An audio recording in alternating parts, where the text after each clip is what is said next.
اگلا سوال علی بھائی، آپ نے ایک لیکچر میں سیرت الرسول صلی اللہ علیہ وسلم کے موضوع پر ایک مختصر مگر جامع تصنیف کا ذکر کیا تھا جس کے مؤلف عبداللہ بن محمد بن عبد الوہاب ہیں۔ اس بک کی سافٹ کاپی تو آپ کے ویب سائٹ اہلسنت پر موجود ہے، لیکن ہارڈ کاپی کسی بھی بک شاپ پر نہیں مل رہی۔ پلیز اس حوالے سے کوئی مکتبہ ہو تو اس کا ایڈریس یا فون نمبر ضرور شیئر فرما دیں۔ دیکھیں، جب یہ ویڈیو ریکارڈ ہوئی تھی نا، میں نے اسی وقت بتایا تھا کہ یہ جو مختصر سیرت الرسول کتاب ہے نا، شیخ عبداللہ بن محمد بن عبد الوہاب المتوفی 1242 ہجری، یہ کتاب صرف عربی کے اندر دارالاسلام والوں نے شائع کی ہے۔ اس کا اردو ترجمہ ہمارے جہلم شہر سے 1990 میں چھپا تھا، اس کے بعد 4-5 دفعہ پرنٹ ہو چکا ہے۔ اس کے رائٹ صرف ان کے پاس تھے، اس اعتبار سے کہ انہوں نے اس وقت تو آپ کو پتہ ہے کاتب کی رائٹنگ ہوتی تھی، لاکھوں روپیہ لگتا تھا، کمپوزنگ والا چکر تو نہیں ہوتا تھا، تو یہ کئی سال تک انہوں نے ہزاروں کاپیاں مفت بانٹی ہے۔ ہمارے جہلم میں شاید ہی کوئی گھر ہو جس میں وہ کتاب نہ ہو، قطع نظر کہ وہ بریلوی ہیں، دیوبندی یا اہل حدیث ہیں، یہاں پہ مفت وہ بانٹی گئی کتاب۔ بانٹتے رہے، پھر جب آپ کو پتہ ہے وہ کسی چندے کی بنیاد پہ ہی چل رہا ہوتا ہے، جب وہ چندہ رک گیا تو انہوں نے وہ مفت پرنٹنگ اس کی بند کر دی، اور پھر پرنٹنگ بھی بند ہو گئی۔ اب یہ جب ہماری ویڈیو ریکارڈ ہوئی اور اس میں پھر کافی لوگوں نے ان سے رابطہ کیا کہ یار اس کو دوبارہ پرنٹ کریں، تو انہوں نے اب دوبارہ اس کی پرنٹنگ کروائی ہے، لیکن اب ان کے پاس فنڈز کی کمی ہے اور انہوں نے اس کو بیچنے کے اوپر رکھ دیا۔ بہرحال ہم نے تھوڑی ان کی منت سماجت کر کے ان سے یعنی تھوڑے سے پروفٹ کے اوپر ہی، ان کے پروفٹ کے اوپر وہ کتابیں اٹھا لی ہیں کچھ، تو اب آپ ہماری اکیڈمی میں رابطہ کر سکتے ہیں صبح 9 سے شام 5 بجے تک، +923215900162 پاکستان میں کریں گے تو 032159000162 کال کر کے آپ ٹی سی ایس میں آپ کو ایک کاپی 600 روپیز میں مل جائے گی۔ ویسے اس کے اوپر جو قیمت مارکیٹ میں رکھی ہوئی ہے وہ 1200 ہے، اور وہ 1200 بتا کے آپ کو 800 کی دیں گے، یا بہت کر لیا تو 600 کی دے دیں گے کہ جی آپ کو آدھی قیمت پہ دے رہے ہیں۔ ہم آپ کو ود ٹی سی ایس آپ کے گھر میں 600 کی پہنچائیں گے، صرف ٹی سی ایس کا خرچہ ہی 300 پلس کا ہے۔ تو وہ آپ اکیڈمی میں رابطہ کریں، ہارڈ کاپیز ہم نے اویلیبل کر لی ہیں اب، اور یہ کتاب آپ ضرور پڑھیں، مختصر سیرت الرسول صلی اللہ علیہ وآلہ وسلم۔ یہ کتاب تلخیص ہے ان بڑی سیرت کی کتابوں کی۔ آپ کو پتہ ہے اس امت میں سب سے پہلے سیرت کی کتاب جو پوری دنیا میں اتھینٹک مانی جاتی ہے، جسٹ لائک اہل سنت کے ہاں صحیح بخاری ہے نا، جو اس کا مرتبہ ہے نا سیرت میں، امام بخاری سے بھی 100 سال پہلے ایک بزرگ گزرے ہیں تابعی، بلکہ تابعین کی تو تصنیف ہی آپ کو نہیں ملتی ہیں، یہ ایک ایسی تصنیف تابعی کی لکھی ہوئی ہے، ایک صحابی کے شاگرد کی، جس کو اللہ نے پوری دنیا میں پذیرائی دی ہے، کیونکہ کتابوں کا سلسلہ تبع تابعین سے شروع ہے۔ تابعی اگر کوئی ہے نا جس کی کتاب پوری دنیا میں چل رہی ہے اور اب اردو میں بھی ترجمہ ہو چکا ہے، وہ ہے امام ابن اسحاق المتوفی 150 ہجری، جو انس ابن مالک کے شاگرد ہیں، جنہوں نے نبی علیہ السلام کو 10 سال وضو کروایا۔ اس کو سیرت ابن اسحاق کہا جاتا ہے، یعنی ابن اسحاق کی لکھی ہوئی سیرت۔ اسی میں وہ قول ہے جو امام بیہقی نے بھی لیا تھا کہ نبی علیہ السلام عام الفیل والے سال 12 ربیع الاول کو سوموار کے دن پیدا ہوئے، یہ وہی ہے۔ اس سیرت کی کتاب تو بہت ڈیٹیل ہے، یہ آپ کو جتنی نبی علیہ السلام کی بایوگرافی پہ فلمیں بھی مل رہی ہیں نا، اس پہ پہلے نمبر پہ لکھا ہوتا ہے سیرت ابن اسحاق۔ ان سے آلموسٹ 50-60 سال کے بعد ایک اور بزرگ آئے، امام ابن ہشام المتوفی 218 ہجری، وہ بھی امام بخاری سے 40-50 سال پہلے کے بزرگ ہیں۔ امام بخاری تو 256 میں فوت ہوئے ہیں، ابن ہشام 218 میں فوت ہوئے ہیں۔ انہوں نے اس کی تلخیص لکھی، اس کو کہتے ہیں سیرت ابن ہشام، اور اس کی پذیرائی ابن اسحاق سے بھی زیادہ ہوئی، یہ بھی اردو میں اویلیبل ہے۔ دنیا میں سب سے اتھینٹک سیرت کی کتاب کوئی مانی جاتی ہے نا تو سیرت ابن ہشام ہے، کیونکہ انہوں نے کافی جو اسرائیلی روایتیں وہ ہٹا کے نا اس کو تلخیص کر دی تھی ابن اسحاق کی۔ پھر کئی سو سال تک اس کے اوپر کام نہیں ہوا، لوگ اسی کو کوٹ کرتے رہے۔ محمد بن عبد الوہاب صاحب کے جو بیٹے تھے عبداللہ، یہ دوسرے نمبر کا ان کا بیٹا ہے، بڑے بیٹے کا نام ہے حسین، دوسرے کا نام ہے عبداللہ، تیسرے کا نام ہے حسن، چوتھے کا نام ہے علی۔ اب دیکھیں سارے ائمہ اہل بیت والے نام ہیں محمد بن عبد الوہاب صاحب کے بیٹوں کے۔ اچھا، تو یہ جو دوسرے نمبر کا بیٹا تھا آج سے 200 سال پہلے یہ فوت ہوئے ہیں 1242 ہجری، اب یہ چل رہا ہے 1441 ہجری. انہوں نے ابن شام کی بھی تلخیص کی اور مختصر سیرت الرسول لکھی، جو ہمارے جامعہ علوم عصریہ جہلم سے پہلی دفعہ اردو میں ترجمہ کر کے، یہاں پہ جو ایک اہل حدیث عالم تھے علامہ مدنی رحمہ اللہ تعالی، بڑے جذبے والے تھے، انہوں نے پوری زندگی اس کو فری تقسیم کیا اور انہوں نے یہ کمٹمنٹ کی تھی کہ میں اس کو بیچوں گا نہیں، اور وہ اپنی زندگی کی وفات تک اس کے اوپر قائم رہے اور وہ دیتے رہے. بعد میں بھی کافی عرصہ، اب بجٹ کی کمی تھی تو انہوں نے لگایا، تو پھر ہم نے ان کو ریکویسٹ کی کہ سر ہمیں تو نو پروفٹ نو لاس پہ آپ دیں نا، ہم تاکہ لوگوں کو کم از کم یہ دیں، لوگ تو خریدنے کے لیے بھی تیار ہیں. تو اب وہ ماشاءاللہ آ گئی، بلکہ وہ پیچھے سے دونوں دکھائیں جی مجھے، پرانے والی بھی اور نئی والی بھی. میں ذرا دکھا دوں. اب نئی والی جو ہے نا اس کے گتا بھی ذرا اچھی کوالٹی کا انہوں نے عام سٹینڈرڈ سائز کے اوپر لے آئے ہیں، پرانے والی بھی لے آئے ہیں، ساتھ ہی پڑی ہوئی ہے. یہ پرنٹ ہو گئی ہے جی. اس میں نے خلفائے راشدین کی سیرت کے حوالے سے وہ حوالے پیش کیے تھے نا، سیدنا علی کے حوالے سے، جنگ جمل صفین نہروان کے بھی، یہ بھی سارے کے سارے ماشاء اللہ تعالیٰ اس میں موجود ہیں. یہ وہ پرانے والی ہے جو میں نے اس میں دکھائی تھی، اور یہ نئے والی ہے جو میری لیفٹ سائڈ کے اوپر ہے، یہ نئی والی. یہ رائٹ سائڈ والی جو ہے یہ پرانے والی ہے. تو یہ انشاءاللہ تعالیٰ آپ دیکھ لیں، ماشاءاللہ آلموسٹ 1000 صفحوں کے اوپر ہے. تو آپ کو 600 روپے میں ہم TCS گھر بھجوا دیں گے، اور اگر آپ یہاں کے بائی ہینڈ لیں گے پھر آپ کو 500 کی یہ ملے گی. تو چونکہ TCS کے حوالے سے ہمارے ان کے ساتھ کمٹمنٹ ہے TCS والوں کے ساتھ، تو ہم اس کو آلموسٹ مینیج کر لیتے ہیں کسی حد تک. پھر ہمارا یہ بھی ہوتا ہے جو ڈاک میں منگوا رہا ہے وہ چارہ آ نہیں سک رہا، تو ہماری اکیڈمی کی اپنے بھی بجٹ سے کچھ پیسے لگ جائیں تو ہم اس کو اکوموڈیٹ کر لیتے ہیں، کیونکہ ہم نو پروفٹ نو لاس کے اوپر اس معاملے کو لے کے چل رہے ہوتے ہیں. تو یہ سیرت، مختصر سیرت الرسول، انہوں نے اس کی تلخیص کی. اور اس وقت جو دنیا میں سب سے مشہور کتاب سیرت کی مانی جاتی ہے، جسے شاہ فیصل ایوارڈ بھی ملا تھا، الرحیق المختوم، صفی الرحمان مبارک پوری ایک اہل حدیث عالم تھے انڈیا کے، انہوں نے لکھی. وہ تو ابھی کچھ عرصہ پہلے ہی فوت ہوئے ہیں 2006 میں، 14 سال پہلے.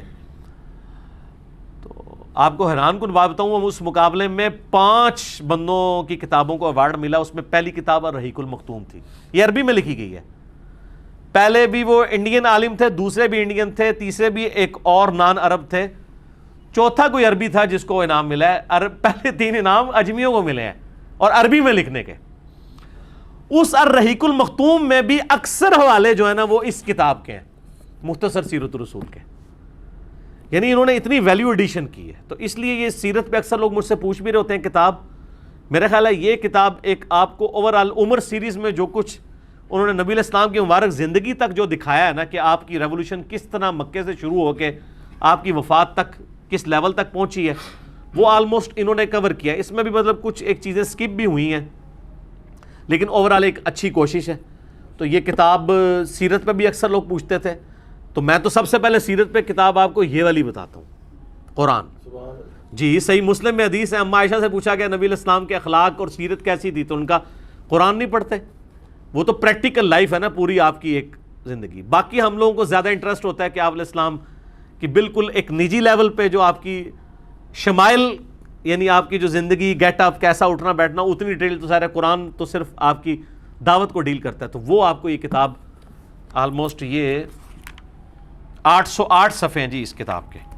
تو 800 صفحوں میں یہ کتاب ہے. تو اس کی تو فوٹو کا بھی آپ کو 800 روپے میں نہیں مشکل سے ہوگی.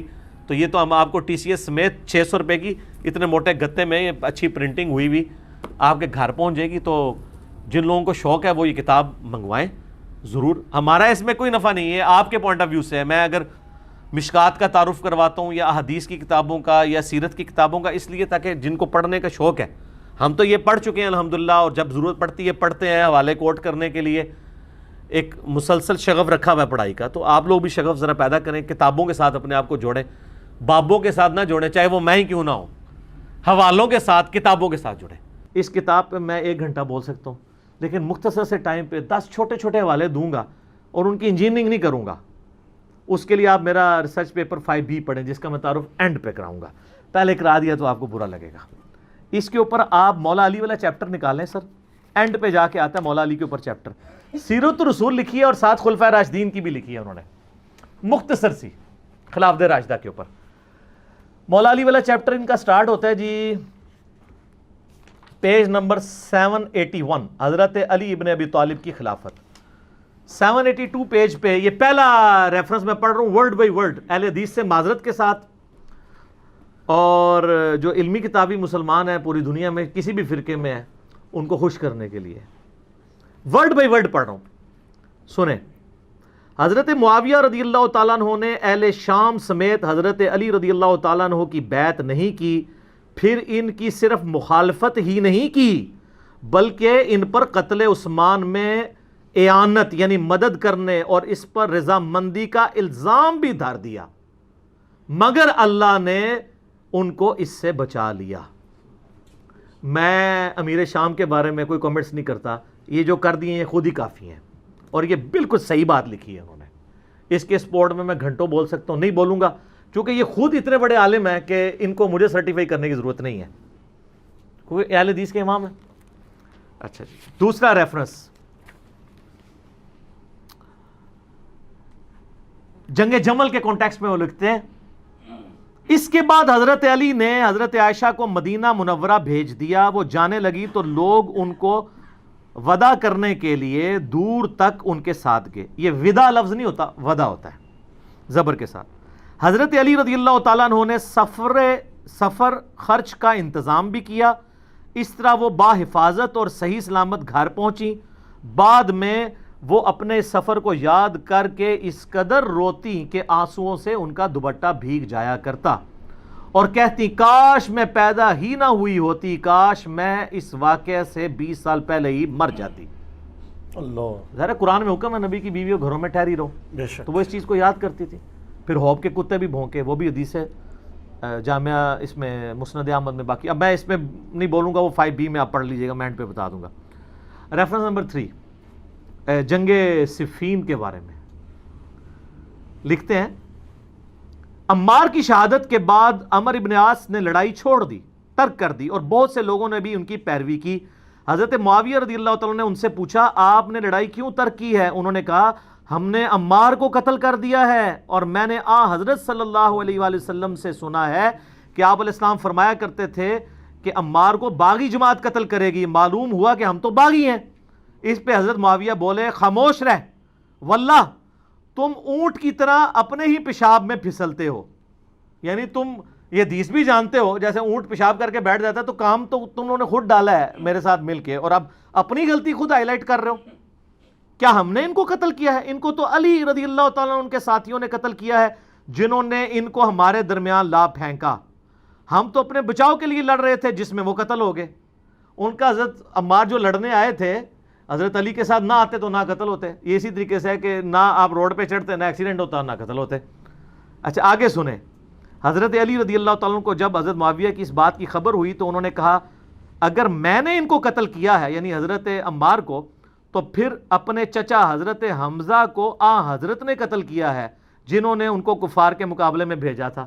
اے پھکی دیتی اینٹی وینم الزامی جواب کہ اگر حضرت حمزہ حضور کی طرح لڑتے ہوئے مارے گئے ہیں تو کیا حضور نے قتل کروایا ہے کبھی کافروں کے مقابلے پہ بھیجا؟ اگر عمار کو میں نے تیرے مقابلے پہ بھیجا ہے امیر شام کے مقابلے پہ تو مجھے تم قتل ٹھہرا، یعنی وہ اینٹی وینم والا جواب دیا۔ چوتھا ریفرنس جنگ نہروان کے بارے میں، یہ وہ باتیں جو پبلک کے سامنے نہیں کرنی چاہیے لیکن یہ کی ہوئی ہیں، انہوں نے پرنٹ کر رہے ہیں، مفت بانٹ رہے ہیں۔ جنگ نہروان خوارج کے خلاف، وہ کہتے ہیں کہ کافی انہوں نے ڈسکشن کی ہے، اس میں لکھتے ہیں ابو سعید خدری کہتے ہیں کہ میں نے رسول اللہ صلی اللہ علیہ وسلم سے سنا تھا خوارج کے بارے میں، وہ جو بخاری مسلم کی حدیث ہے کہ وہ دین سے ایسے نکل جائیں گے جیسے شکار سے تیر اپنے شکار سے نکل جاتا ہے۔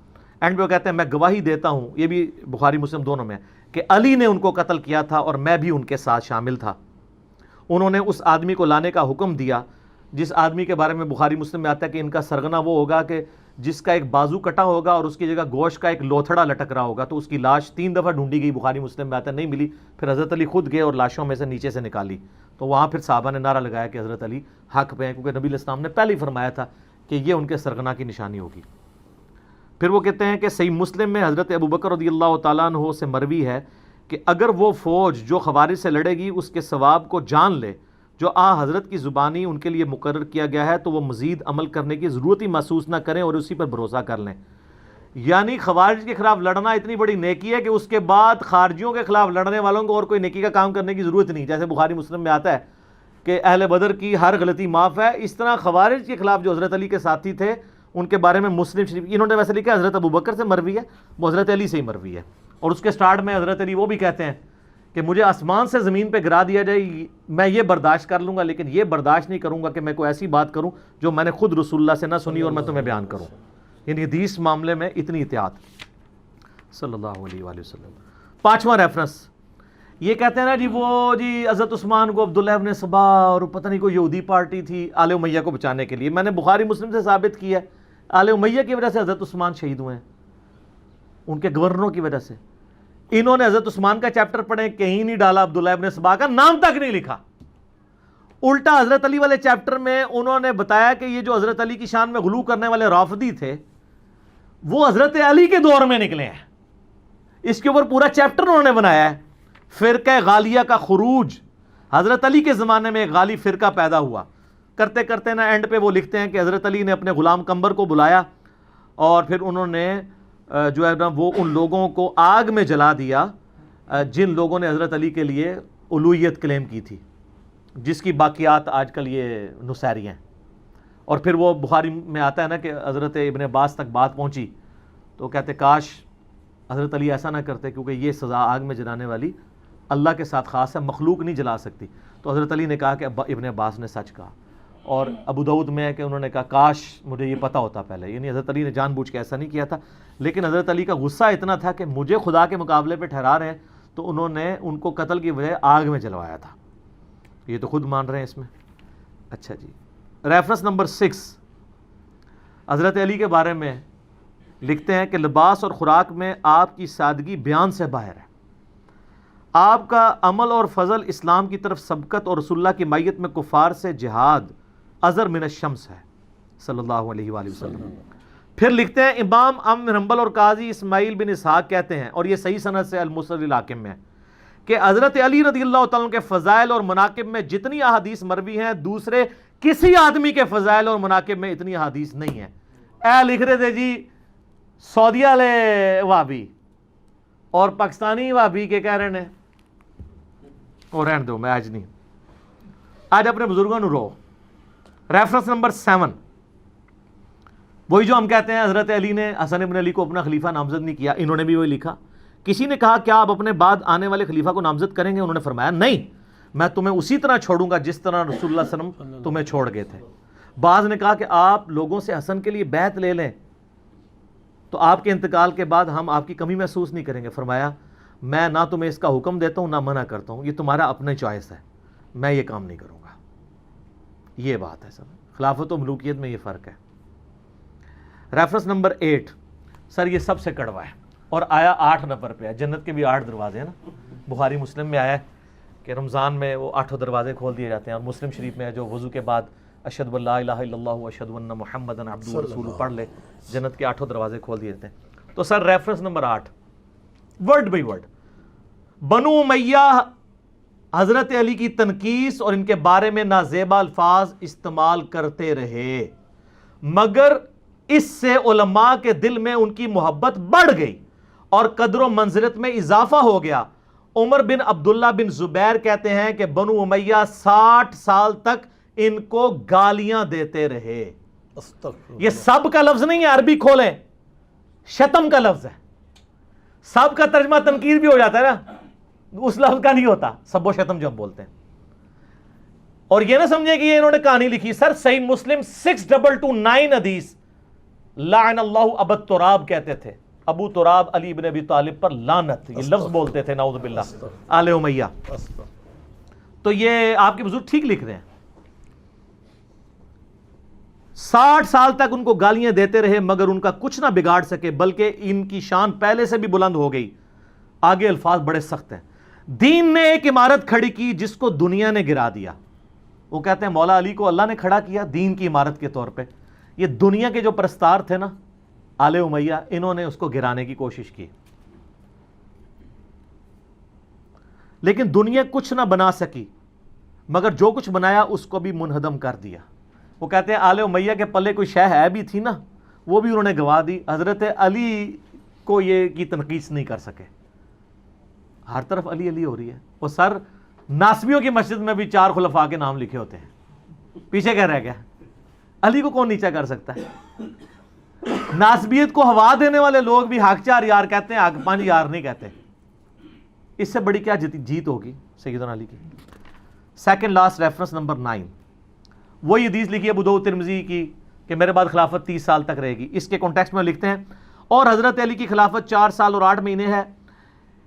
اس کو حدیث میں 30 سال اس لیے کہا گیا کہ اصل مدت اس کے قریب قریب ہے, یا حضرت حسن رضی اللہ تعالیٰ عنہ کی مدت خلافت کو اس میں شمار کیا گیا ہے کیونکہ وہ اس کو مکمل کرتی ہے. وہ کہتے ہیں حضرت حسن کے جو 6 مہینے ہیں وہ ملا کے یہ 30 سال پورے ہوتے ہیں. اور یہ تو ابن تیمیہ نے منہاج السنہ میں لکھا ہے کہ ربیع الاول میں نبی علیہ السلام کی وفات ہوئی 11 ہجری میں, اور ربیع الاول 41 ہجری میں صلح حسن ہوئے. حضرت حسن کی صلح پہ 30 سال پورے ہوتے ہیں. تو خلیفہ راشد 5 ہیں, ابو بکر, عمر, عثمان, علی, حسن ابن علی. اور یہ محمد بن عبد الوہاب صاحب کے بیٹے بھی یہ بات مان رہے ہیں اور لکھ رہے ہیں. آخری ریفرنس ہے خلافت حسن کے اوپر انہوں نے چیپٹر باندھا ہے. اس کے بعد صلح حسن کے اوپر انہوں نے اس کے اوپر کنکلوڈ کیا ہے اور حضرت حسن کا خطبہ نقل کیا ہے جو انہوں نے معاویہ سے صلح کے بعد دیا تھا. اس خدا کا شکر ہے جس نے ہمارے ذریعے تمہارے پہلوں کو ہدایت بخشی. یعنی انہوں نے کہا کہ تمہارے آباء و اجداد کو اللہ نے ہم بنو ہاشم کے ذریعے ہدایت دی اور ہمارے ذریعے تمہارے پچھلوں کا خون بند کیا. آج بھی ہم نے ہی قربانی کی ہے اور اپنی مسند چھوڑی ہے, قتل و غارت سے بچایا ہے تمہیں. وہ دوزخ کی آگ سے بچایا تھا اور یہ دنیا کی آگ سے بچا لیا. سب سے بڑی دانائی پرہیزگاری ہے اور سب سے بڑا ایڈز بدکاری ہے. پھر میرے اور معاویہ کے درمیان جو اختلاف پڑ گیا تھا, قطع نظر اس سے کہ وہ حق پر تھے یا میں حق پر, میں امت محمدیہ صلی اللہ علیہ وآلہ وسلم کی مصلحت اور ان کے خون بند کرنے کے لیے اپنے اس حق سے دستبردار ہو گیا ہوں. اور بخاری میں بھی یہ حدیث ہے, میرا یہ بیٹا سید ہے, اس کی وجہ سے صلح ہوگی. اس میں امپلائڈ ہے کہ سامنے والا ہٹ درمی پہ ہوگا, اس کی وجہ سے صلح ہوگی, اس کی وجہ سے نہیں. یہاں کہتے ہیں جی ان کی وجہ سے صلح ہوئی ہے, نبی اسلام فرما رہے ہیں اس کی وجہ سے ہوگی, یہ اپنی پوسٹ چھوڑے گا. پھر معاویہ رضی اللہ تعالیٰ کی طرف منہ کر کے فرمایا, میں نہیں جانتا کہ یہ تمہارے لیے فتنہ ہے یہ حکومت یا کچھ مدت کے لیے اس میں تمہارے لیے فائدہ ہے, یعنی دنیا میں کچھ فائدہ اٹھا لو. مجھے نہیں پتا, اللہ نے تمہیں آزمائش میں ڈالا ہے. تو یہ دونوں باتیں ہوئیں, آزمائش میں بھی ڈلے اور فتنے کا بھی شکار ہوئے. اور یہ حقائق اگر آپ کو جاننے ہوں تو دنیا میں ایک پمفلٹ ہے جس کا عنوان ہے 5B ریسرچ پیپر. سر یہ ہاں واقعہ کربلا کا کہانی پس منظر نہیں, حقیقی پس منظر 72 صحیح الاسناد احادیث کی روشنی میں, جس میں 200 سے زیادہ احادیث ہیں. 72 کا ٹائٹل میں نے شہدائے کربلا کی نسبت سے لیا. ایک نمبر پہ کئی حدیثیں ہیں, مثلا 33 نمبر پہ 8 حدیثیں ہیں, 8 طرق غدیر خم کے. سیدنا عمر کی شہادت سے لے کر شہادت حسین تک پوری اسلامک ہسٹری کور ہوئی ہے. حقیقی خلفائے راشدین کون ہیں, جنگ جمل, صفین, نہروان, شہادت عثمان کے اصلی اسباب, صلح حسن, حضرت معاویہ کا دور ملوکیت, یزید کی ولی عہدی اور شہادت حسین ابن علی رضی اللہ عنہم اجمعین وعلیہم السلام اجمعین. یہ الحمدللہ عربی میں بھی ہے, اردو میں بھی ہے, ہندی میں بھی ہے, انگلش میں بھی ہے. ہماری ویب سائٹ ahlsunnattalk.com پہ آپ ریسرچ پیپرز والے پورشن سے مفت ڈاؤن لوڈ اس کا PDF کریں, گروپ میں رابطہ کر کے واٹس ایپ کے ذریعے PDF منگوا لیں. اس میں اکثر حدیث بخاری مسلم سے ہیں, تحکیم کی ضرورت نہیں, اور جن پہ تحکیم کی ضرورت تھی میں نے دور حاضر کے بڑے بڑے محدثین, شیخ البانی رحمہ اللہ تعالی, شیخ زبیر علی رحمہ اللہ تعالی, شیخ شعیب ارنوت رحمہ اللہ تعالی, شیخ سلیم اسد اور غلام مصطفیٰ ظہیر حافظہ اللہ تعالی من الجنت والناس, جو زبیر علی صاحب کے باغی شاگرد, لیکن تحکیم تو لگا بیٹھے ہوئے ہیں وہ, اور ہم نے اس میں ڈالی ہوئی ہے. اور باقی لوگ, میں تو مطلب اولو العلم قائما بالقسط ہوں الحمدللہ, جس کی جو پازیٹیو چیز ہے وہ پروموٹ کروں گا, سب کی تحکیم کے ساتھ ہے. اور یہ خیالی پس منظر نہیں ہے, احادیث کی روشنی میں ہے. یہ صلاح الدین یوسف صاحب کی جھوٹی تاریخ یا وہ سنابلی کی لکھی ہوئی جھوٹی تاریخ نہیں ہے, احادیث ہیں جو کہ خلافت و ملوکیت مولانا مودودی رحمہ اللہ تعالی کی کتاب کا حدیثی دفاع ہے, حدیث کی روشنی میں. تو سر یہ آپ مفت منگوا سکتے ہیں اگر آپ افورڈ نہیں کر سکتے. یہ اور اس کے ساتھ 8 ریسرچ پیپر اور اور 3 اذکار کارڈ، 12 کا پیکج فری بالکل منگوا سکتے ہیں اگر افورڈ نہیں کر سکتے. اگر افورڈ کر سکتے ہیں تو نو پروفٹ اور تھوڑے سے لاس پہ جو اکیڈمی برداشت کرتی ہے آپ کو ڈاک میں مل جائے گا. صبح 9 سے لے کر شام تک آپ رابطہ کریں. 200 روپیز ہم نے رکھے ہوئے ہیں. ایک ریسرچ پیپر نہیں سر، یہ ریسرچ پیپرز کی فوٹو کاپی بھی آپ جو کلرڈ ہم نے پرنٹ کیے ہیں نا، photo copy black and white 80 gram page پہ جس پہ ہم نے پرنٹ کیا ہے، 200 کی فوٹو کاپی نہیں ان کی ہوتی جو ہم کلرڈ آپ کو دے رہے ہیں. اور جو ضرورت مند ہے ہم اس سے سرٹیفکیٹ بھی نہیں بنوائیں گے، بس صرف وہ اللہ کو عالم و ناظر جانتا ہوا کہہ دے میں ضرورت مند ہوں، ہم کوئی تحقیق نہیں کریں گے، فری بھجوائیں گے. اور یہ قیمت بھی اس لیے رکھی کہ بعض لوگ اس کو مس یوز کر رہے تھے، پھر بھی اس کو نو پروفٹ اور تھوڑے سے لاس پہ ہی رکھی. صبح 9 سے لے کر شام 5 بجے تک آپ ہمارے اکیڈمی کے نمبر پہ رابطہ کریں +92 کے کوڈ کے ساتھ 3215900162. پاکستان میں کریں گے تو 032159000162 کال کریں. انشاءاللہ تعالیٰ آپ کے گھر ہی آ جائے گی. اس کو پڑھیں اور جس کو زیادہ جلدی ہے تو ویب سائٹ سے ابھی ڈاؤن لوڈ کریں اور پرنٹ آؤٹ نکال لیں، 40-50 روپے کا نکل آئے گا. تو انشاءاللہ آپ جب اس کو پڑھیں گے تو آپ کو پتہ چل جائے گا کہ اصل میں احادیث کے ماننے والے کون ہیں اور صرف اہل حدیث کا لیبل لگانے والے کون ہیں. یہ بڑا مشکل کام ہے. ٹھیک ہو گیا جی؟ میرا خیال ہے اس کو مجلس کو یہیں پہ کنکلوڈ کرتے ہیں. اذانیں شروع ہوا چاہتی ہیں، بقیہ سوالات انشاءاللہ اگلی مجلس میں ڈسکس کریں گے. اللہ تعالیٰ سے جو دعا ہے، جو حق بات میں نے کہی، اللہ تعالیٰ ہمارے دلوں میں راسخ فرمائے. اگر جذبات میں میرے منہ سے کوئی غلط بات نکل گئی تو اللہ تعالیٰ ہمارے دلوں سے اسے محو کر دے، ہمیں معاف بھی فرما دے، ہمیں کتاب و سنت کی تعلیمات پر عمل کر کے دوسرے بھائیوں تک پہنچانے کی توفیق عطا فرمائے. سبحانک اللہم و بحمدک اشہد ان لا الہ الا انت استغفرک و اتوب الیک وما علینا الا البلاغ المبین. جزاکم اللہ خیرا.